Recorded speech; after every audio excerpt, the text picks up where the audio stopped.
Hi everyone, this is chapter 7 on geometric sequences and series. It's core 2 and I'm hoping that you'll be able to study this independently by following the booklet together as we go through. The 5 things that we should be able to do by the end of this booklet are recognise a geometric sequence and state its common ratio, calculate the nth term, find the sum of a geometric series, solve problems involving growth and decay, and find the sum to infinity. And this is where this wee frog comes in, because we're going to see if he can actually jump an infinite amount of times. Will he be able to reach the other side of the river bank? And that will make a lot more sense when we get to that next part. Okay, let's start then. Section 1. The following sequences are called geometric sequences. To get from one term to the next, we multiply by the same number each time. This number is called the common ratio R. So it's the same number each time and it's called the common ratio R. So how do we get from 1 to 2, 2 to 4, 4 to 8 and 8 to 16? And I think you realise that going from term to term you have to multiply by 2, so you're doubling each time. So how do we get from 100 to 25 to 6.25 and to 1.5625? Well, I'm hoping that you can see there that we either divide by 4, but what we're interested in each time is multiplying by a number. So dividing by 4 is the same as multiplying by a quarter. How do we get from 2 to minus 6?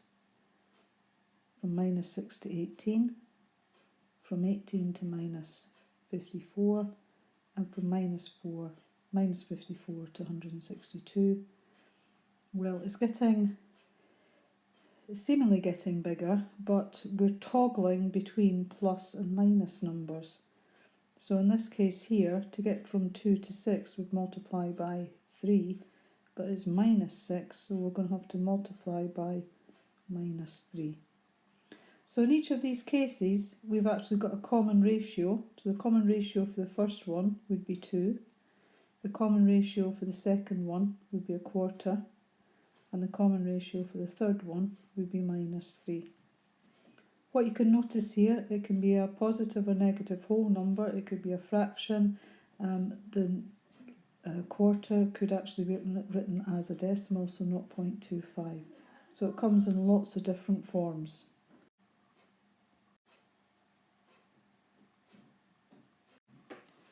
In general, to find the common ratio, we divide the second term by the first term, or the third term by the second term, and this will give us the common ratio, and the answers to each of these ratios will be the common ratio R.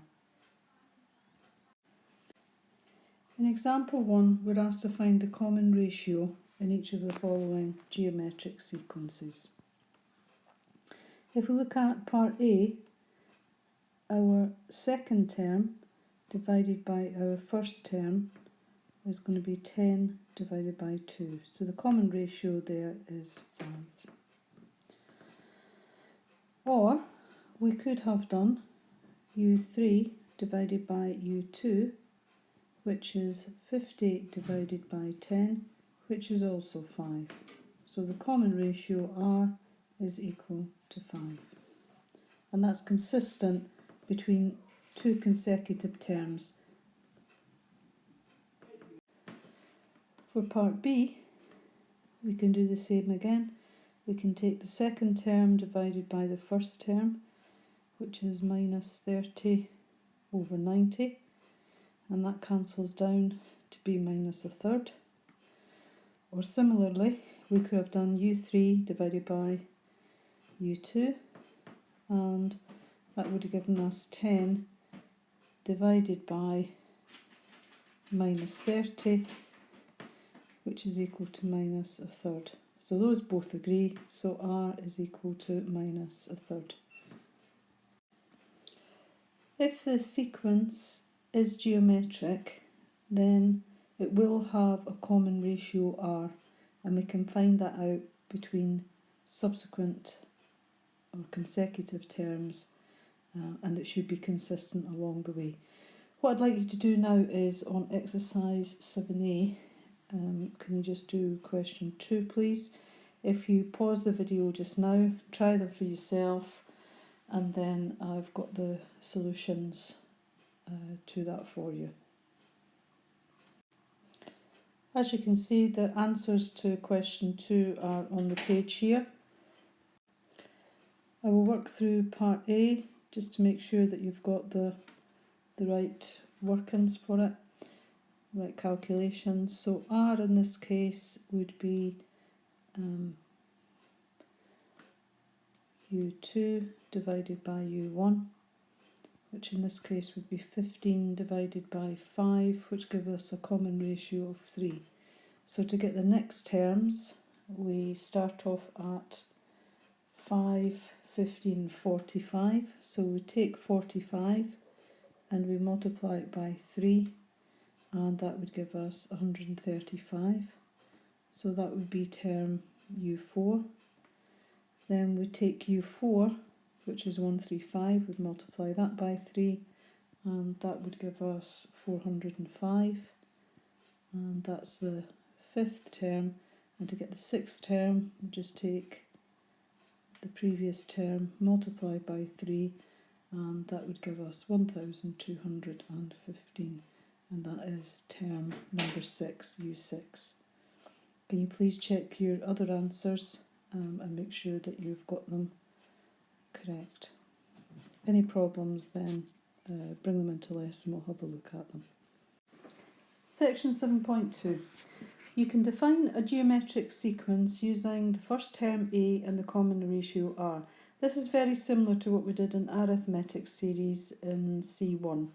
We started with the first term and we added on so many common differences. This time, with a geometric sequence, we take the first term and we multiply by so many common differences. And you can see a pattern here. We start off with the first term, and then to get to the second term, we multiply by one common difference, which gives us AR, and then we multiply by R again, and we get AR squared. To get from the first term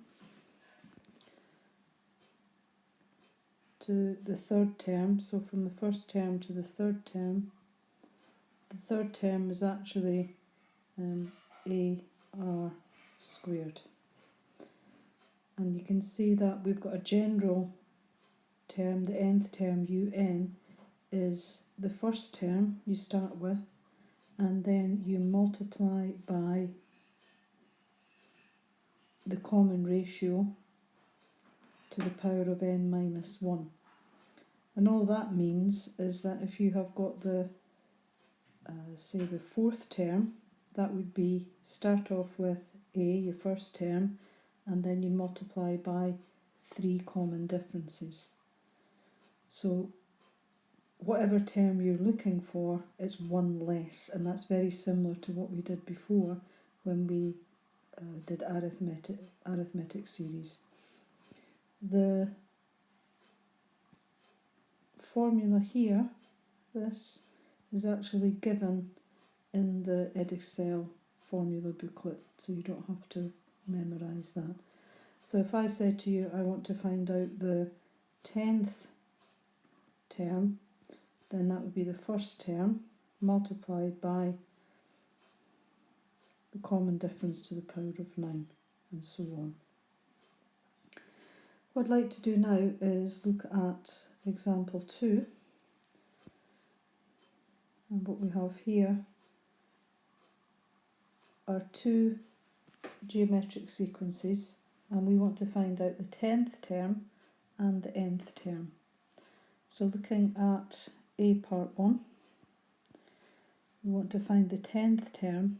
Well, we don't know what the common ratio is, so let's find that first of all. So the common ratio is going to be the second term divided by the first term, so the common ratio is 2. And that means that the 10th term is going to be a r to the 9. If we substitute our values in, that's going to be 3 times 2 to the 9, which becomes 1536. Now in part 2, we're asked for the nth term.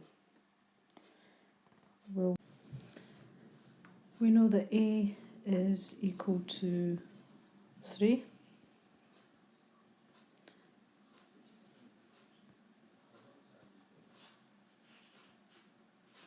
And r is equal to 2. So our nth term is ar to the n minus 1, which is 3 times 2 to the n minus 1. And there's nothing else that we can do there to combine laws of indices at all. So that's as simple as we can do it. Looking at part B, part 1, we've got a common ratio we have to find out, so that's our second term divided by our first term, and that simplifies to minus a half. And usually when the common difference is negative, it toggles between positive and negative terms. We then want the 10th term, so u10 is equal to ar to the 9, and we know a is 40, and that's multiplied by minus a half to the power of 9. Make sure that you put the minus a half in brackets, because otherwise, if you look at it there, otherwise the calculator will raise it to the power of 9, but you might not necessarily get the correct sign on that one. Okay? Right, what do we get with this then? Our answer to that is going to be minus 5 over 64. I would leave it in that exact value. If you try to convert it to a decimal, it's quite a few decimal places there and it might not actually be exact, so leaving it just as a fraction is acceptable. Let's look at part 2 then. This is a little bit more demanding because we are going to actually use our laws of indices on this one. So we know that a is equal to 40. We've got a common ratio that's equal to minus a half, and we want our nth term. So we want un, which is equal to ar to the n minus 1.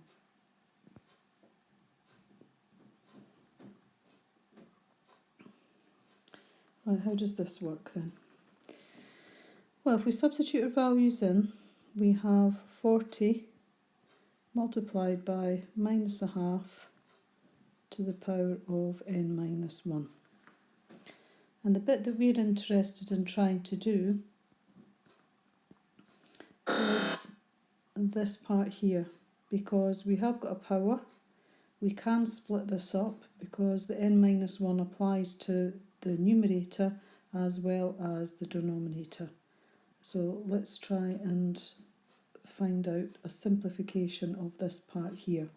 We can also split the 40 into 5 times 8, and 8 will give us a power of 2, so we might be able to do some more simplification there. So what do we have then? We've got un equals, I've changed the 40 to 5 times 8, and then I'll still keep that as minus a half to the power of n minus 1. The 8 changes to 2 to the power of 3. Now this is a little trick that's going on here. We can split the numerator up and the denominator up, so we can say that it's minus 1 to the power of n minus 1, and the denominator becomes 2.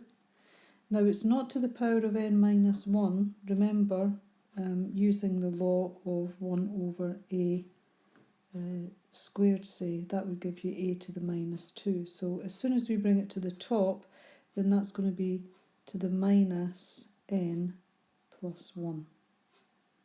So we've changed the sign there.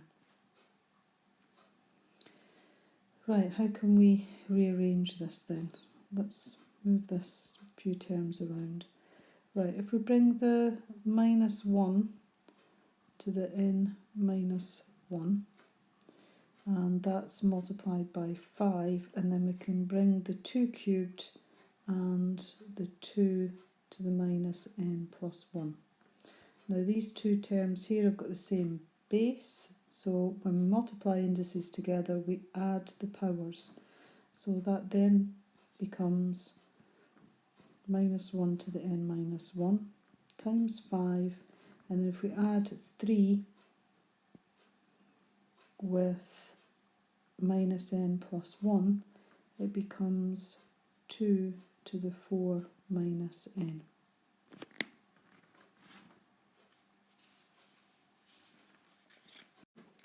And that's as simple as we can make it.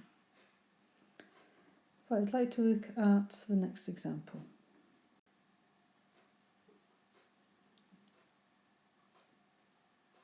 Example 3.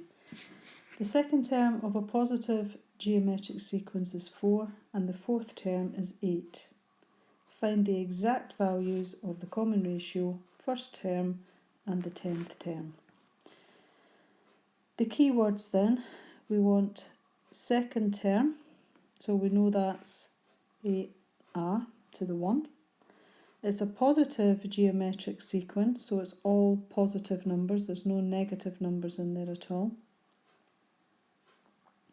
So that's what we've got there is AR. And the fourth term, so the fourth term is AR cubed, and that's equal to 8. We want the exact values, so we don't want decimals or recurring decimals, we want either a fraction or a surd. That's usually what it means by exact values. Let's try the first part then.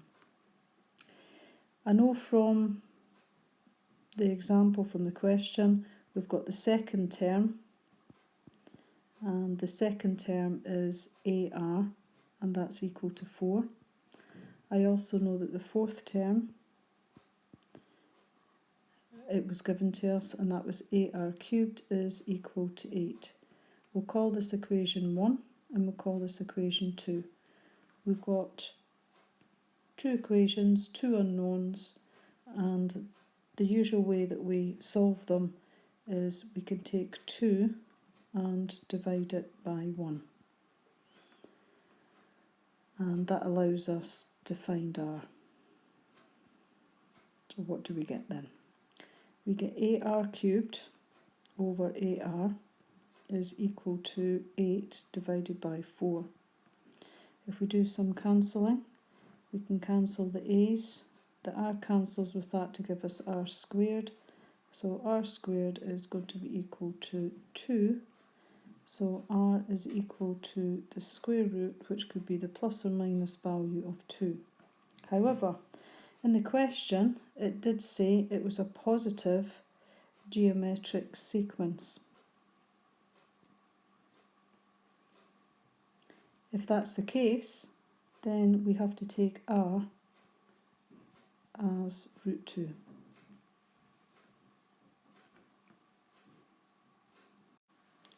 Part B, we are told that the first term is equal to, the second term is equal to 4, so we can work out what A is. A times root 2 is equal to 4, so A is equal to 4 divided by root 2. Now you'd be expected to rationalise that denominator. You do have a calculator. If you put that into your calculator, it'll do it for you, but you should know that that's 2 root 2. That's what it simplifies to. Then in part C, we want the 10th term, so U10 is A multiplied by the common difference to the power of 9. So that's going to be 2 root 2 multiplied by root 2 to the power of 9. And when we simplify that completely, we get 2 to the power of 6, which is equal to 64. Again, you've got your calculator, so you can pop in the values there and it should give you the exact answer. Example 4. The numbers 3, x and x plus 6 form the first three terms of a positive geometric sequence. Find possible values of x and the 10th term of the sequence. Well, the first three terms suggests here that we're going to get some sort of algebra equation, and it's a positive geometric sequence. So that tells me that r is probably, well, it certainly is positive, because each term has to be positive. So find the possible values of x. Well, we can use the fact that the common ratio between consecutive terms is the same. So what we can write for part A is that u2 divided by u1 is the same as u3 divided by u2. If I substitute the values in, our second term is x, our first term is 3, and that's the same as the third term divided by the second term. If we now do some cross multiplying, we get x squared is equal to 3 times x plus 6. If I rearrange that, I'm going to get a quadratic, so x squared minus 3x minus 18 equals 0. I need to factorise that now, which allows me, and that's why you can see the questions saying values of x, because there are two possible values. Oops, that should be a 3.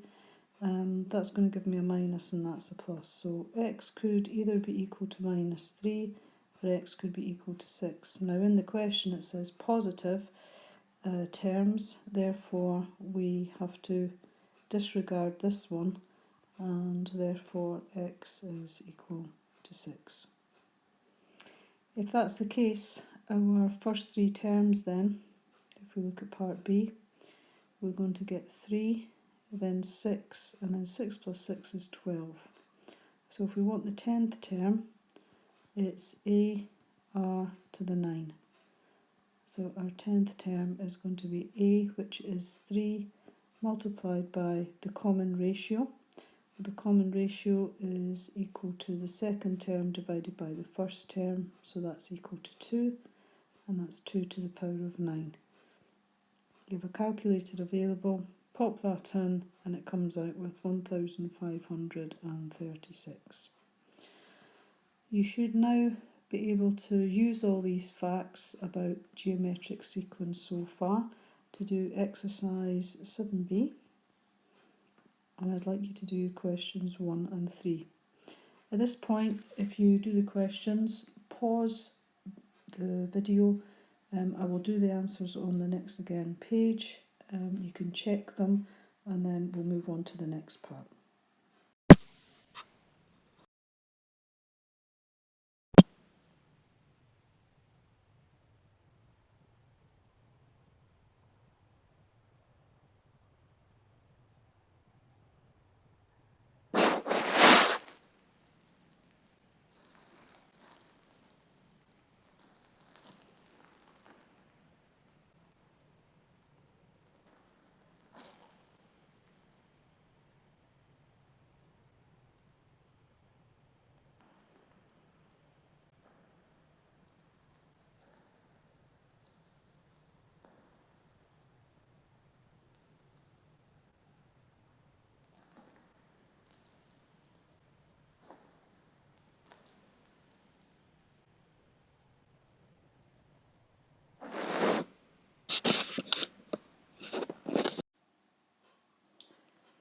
Seven 7.4.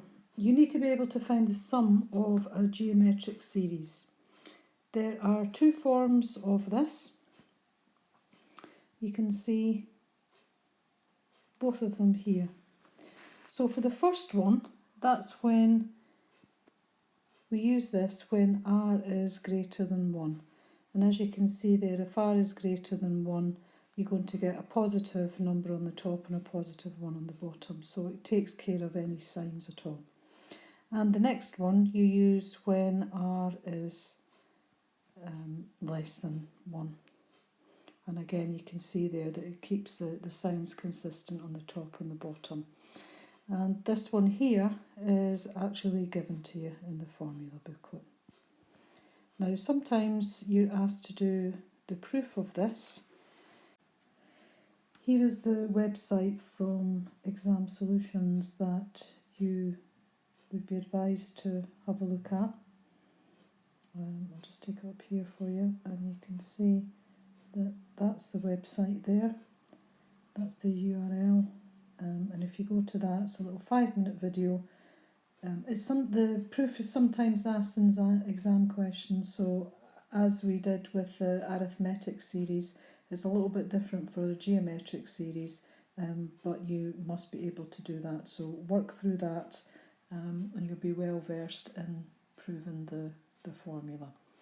But as I say, the second one is given to you in the formula booklet. Right, we'll move on to some examples using this formula, and that will be over on the, well, I think it's the same page for you, but it's over the page for me. Example 8. Find the sum of the following series. We've got 2 plus 6 plus 8 plus 54 and so on, and we know that there's 10 terms in there. So what we need to find out is our common ratio and our first term, and then we can just quote our formula and do substitution.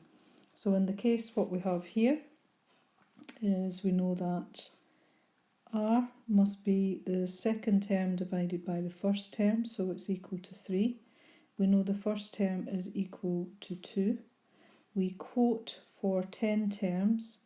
The sum of 10 terms is A R to the 10 minus 1 all over R minus 1. Now I've chosen that one, remember, because our common ratio is actually bigger than 3. If I substitute everything in now, then our first term is 2, then it's going to be 3 to the power of 10 minus 1 all over 3 minus 1.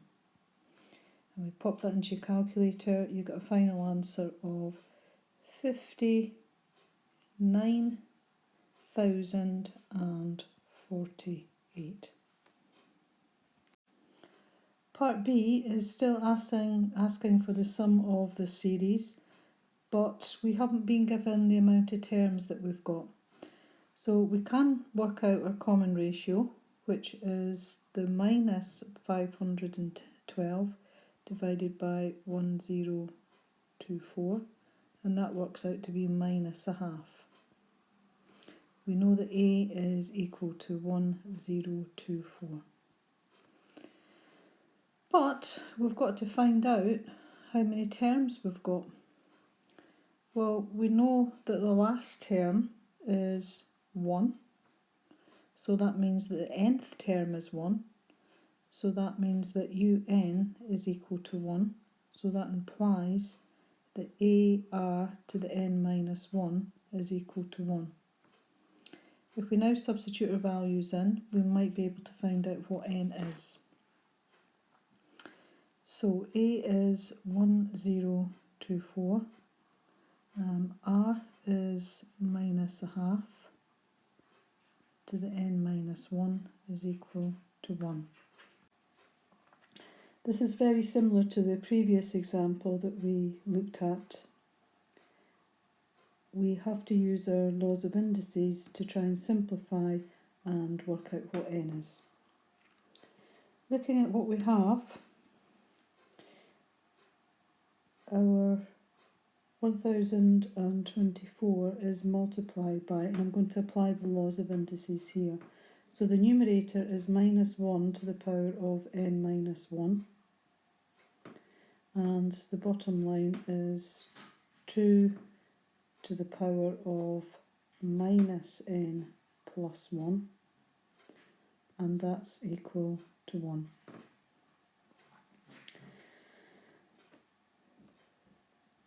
Now what we've got at this stage here is that this minus 1 to the n minus 1 must always be positive, because on the right hand side we've got it must equal 1, which means that this product, this whole thing here, this product has to be positive. So if it's minus 1 to the n minus 1, that effectively is all equal to 1. So I get 1024 times 2 to the 1 minus n is equal to 1. Then we can go ahead and solve that. Right, it looks something like this. Take it up here a little bit. We have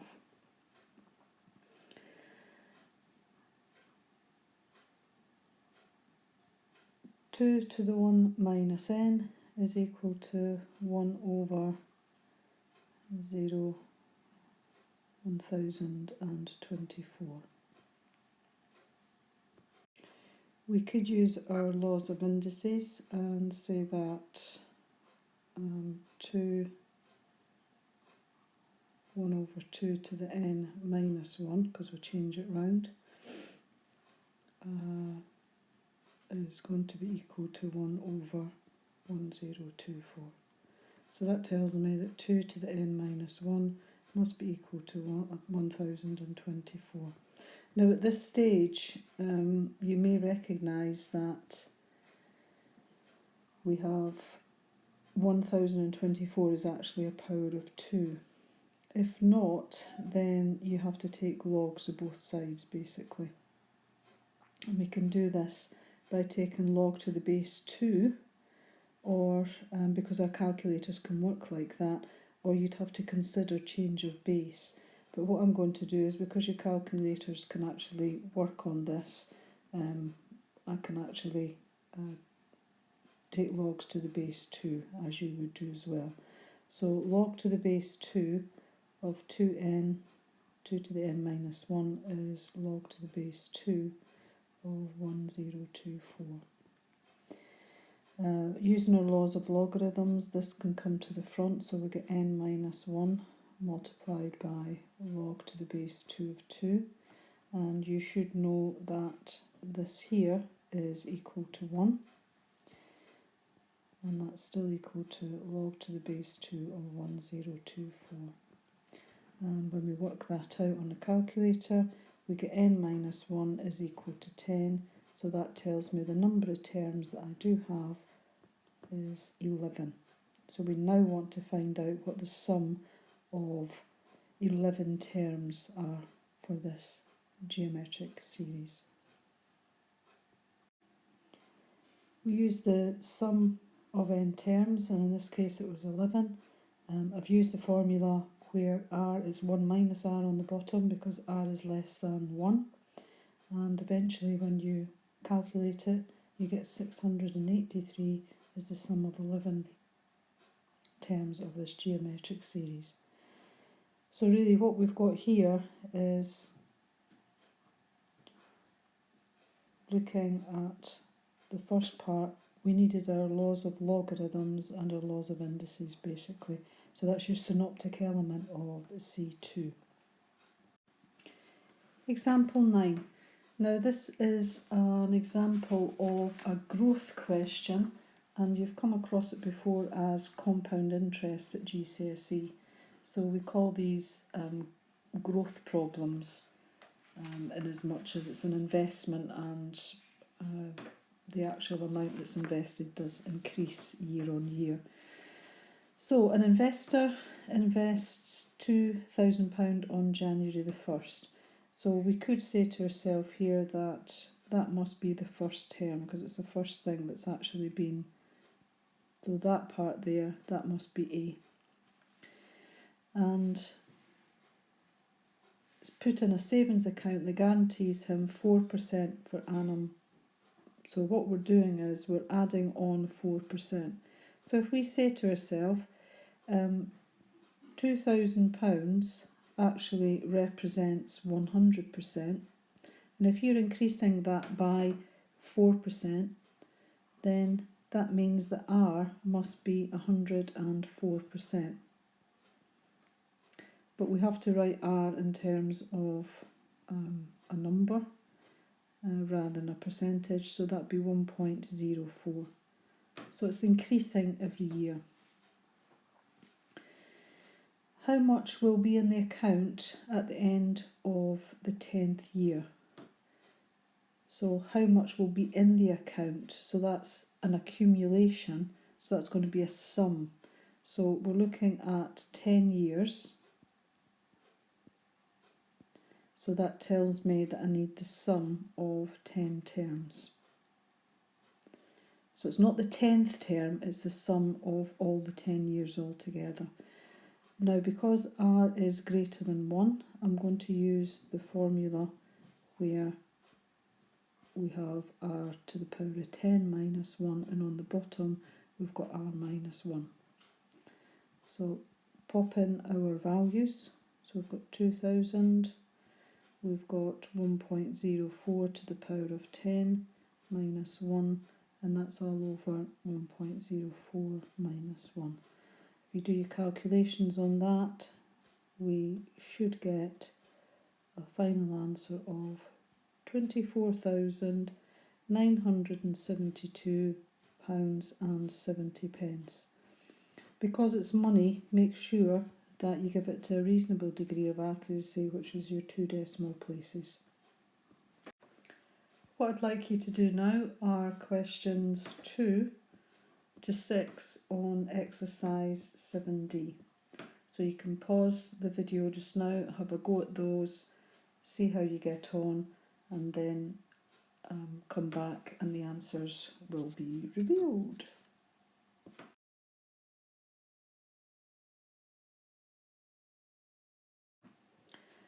Welcome back. Hopefully you've managed to do exercise 7D. Here are the answers to them, not the full solutions.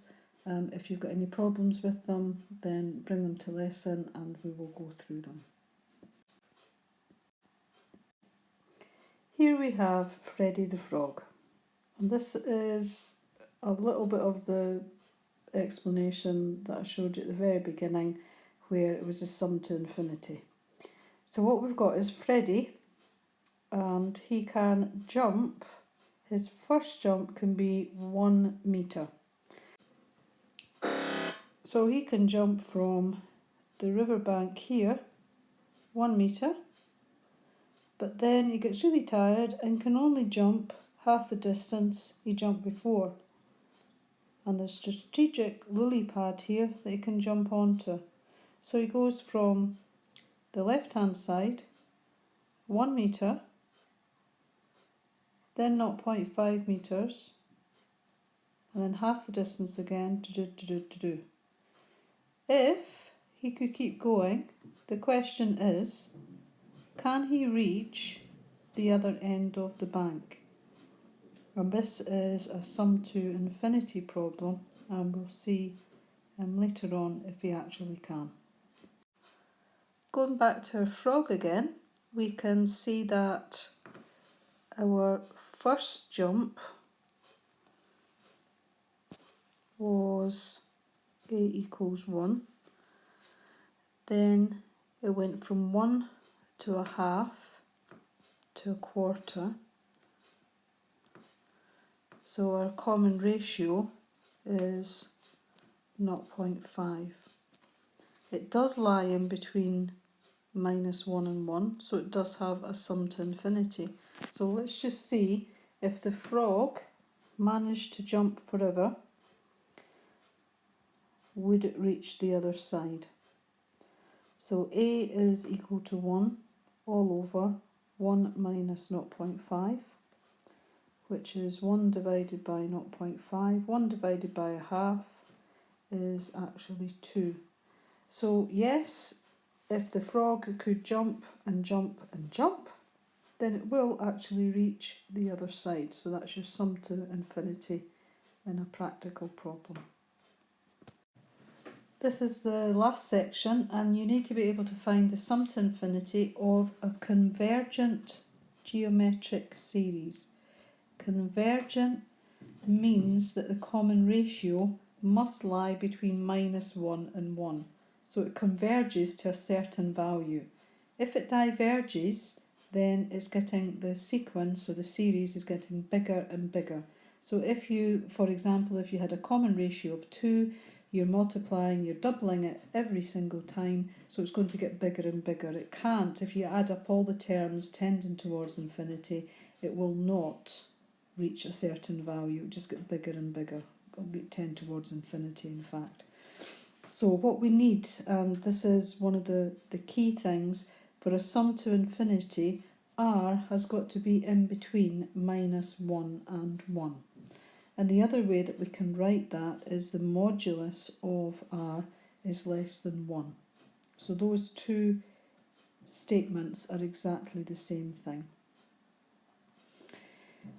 It's actually given to you in the formula booklet as well. So this formula here, that's actually given to you. So you don't have to memorise it. So sum to infinity.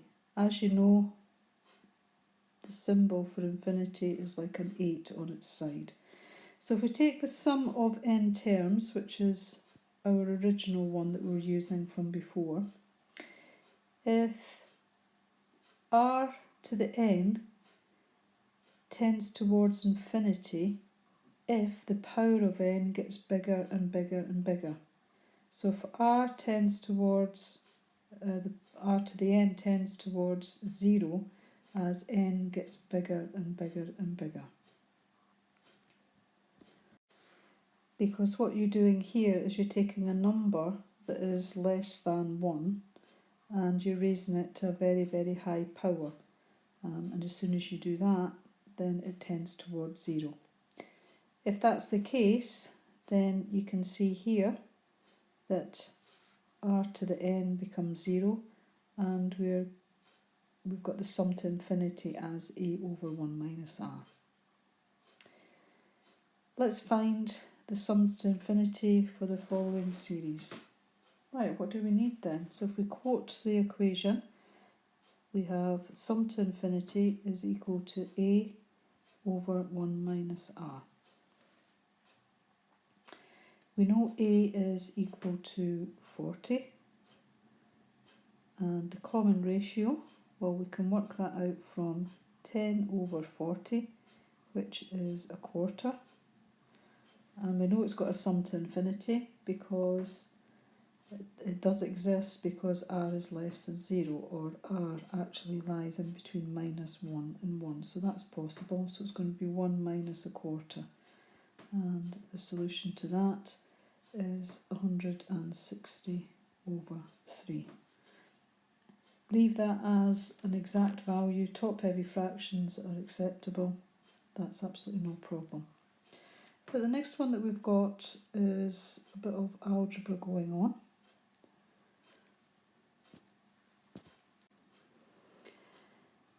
And what we've got is the sum to infinity again. So we'll quote, I'll take this up a little bit actually, take this up here. And what we've got is sum to infinity again is equal to a over 1 minus r. Now we've got to find out our common ratio. So our common ratio is our second term, which is 1 upon p divided by 1. So that just gives us 1 upon p. And we want to find out sum to infinity in terms of algebra now. So a is our first term, which is 1, divided by 1 minus 1 over p. What we've got here is a fraction within a fraction, and if we want to make this equivalent, we can multiply the top and the bottom by exactly the same thing, and we haven't actually changed it, we've just tidied it up a little bit. So I'm going to multiply everything by p. So if I multiply the top by p, I get p. If I multiply the bottom by p, well, 1 times p is p, and 1 over p times p is just 1. And that's all we can do.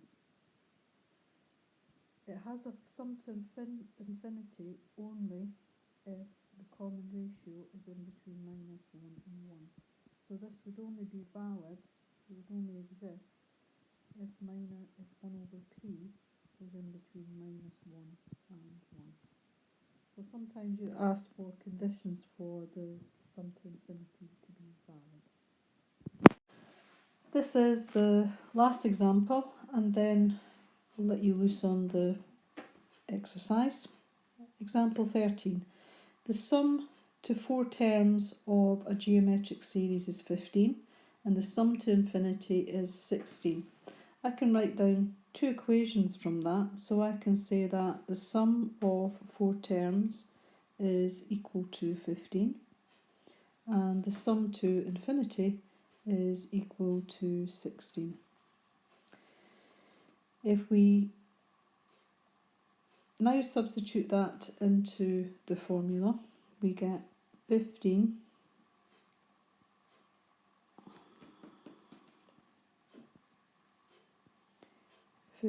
is equal to a 1 minus r to the 4 all over 1 minus r. So that's your first equation. We'll call that equation number 1. And our second equation is 16 is equal to a over 1 minus r. And we'll call that equation 2. Now you can see here that we've got a over r matches that part there. So I can actually substitute 2 into 1. So I've got two unknowns, two equations that allows us to find what a and r are. Right, so popping those in, we get 15 is equal to 16, 1 minus r to the 4. So 1 minus r to the 4 is equal to 15 over 16. R to the 4 is equal to 1 minus 15 over 16. So that tells me that r to the 4 is equal to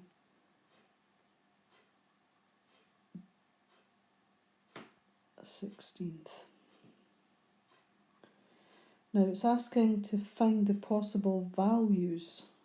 So values of r, be careful of that. So what we need to find out is the fourth root of 1/16. And that's actually going to be plus or minus a half. So that's our two possible values. Okay, for part B, it was to find the first term in the series. So we want to find out what A is. It's given us a restriction there because it's saying given that the terms are all positive, so if they're all positive, then that means that r has got to be equal to half. So we can now find out from our second equation that 16 is equal to a over 1 minus a half. 16 is equal to a over a half. So a must be equal to 16 times a half. So a must be equal to 8. What I'd like you to do now is exercise 7E, and there's just questions 1, 2, 3, 4 and 5. What I'd like you to do is in question 1, if you have a look at the question there, we've got the sum to infinity, and look at that statement there, if it exists. So that actually means find out what r is, and then if r is in between -1 and 1, then you know you've got a sum to infinity. And the ones where you've got these two things going on, where you've got a bit of algebra going on, then it'd be really useful to state what your common difference must lie in between -1 and 1. Right, again, I'll give you, stop the video and you can crack on with that exercise, and then I'll give you the solutions in a moment. Welcome back. Here are the answers, not the full solutions, but the answers to exercise 7E. I hope you can check yours and make sure that you understand it okay. What you've got on the next page are 4 exam questions on geometric series. I'd like for you to have a go at those, and we'll do them. I know you've got mock week when you come back, it'll be the week after, and we'll actually do those in class together. So I am expecting you to finish this chapter completely and independently. And when you come back into lessons, you should be up to speed to do exam questions. Thank you. Remember, message me on Edmodo if there's anything that you need extra help with. Hope your revision's going well, people. See you next week.